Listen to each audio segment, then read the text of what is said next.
விஜய்,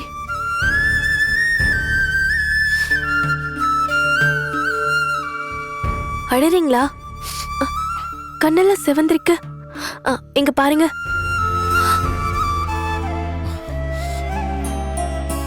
விஜய்,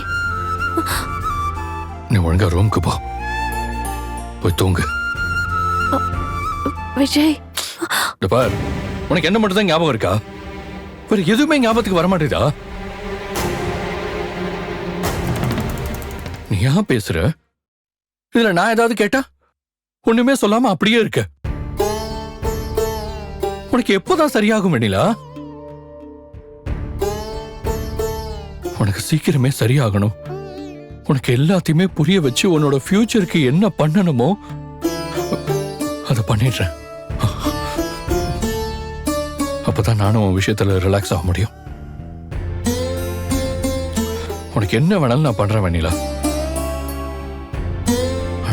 ஆனா தயவு செஞ்சு என்ன பழைய விஜய நினைச்சு மட்டும் என் கிட்ட வந்துடாத. உன் மேல எனக்கு இருக்கிறது வெறும் பரிதாபம் தான். உனக்கு இப்படி ஆனதுக்கு நானும் காரணங்கிறது என்ன ரொம்ப உறுத்துது. அதனால மட்டும்தான் எங்கேயாச்சும் போன உடனே என்னால அனுப்ப முடியல. பாரு, உனக்கு யாராவது சொந்தக்காரங்க இருக்காங்களா?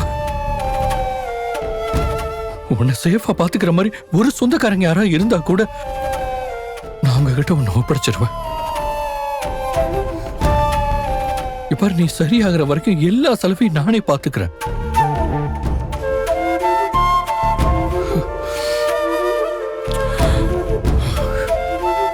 உங்ககிட்ட இப்படி பேசலாமா கூடாதுன்னு கூட எனக்கு தெரியல. என்னோட சிச்சுவேஷனை நான் உனக்கு எப்படி புரிய வைக்கிறது? நீயே பார்த்தல நான் காவேரி அழைச்சிட்டு வந்தத. அதெல்லாம் பார்த்தும் கூட உனக்கு புரியலையா? பாரு, நான் மூவ் ஆன் பண்ணி போயிட்டேன் வெண்ணிலா. தயவு செஞ்சு என்ன புரிஞ்சுக்கோ.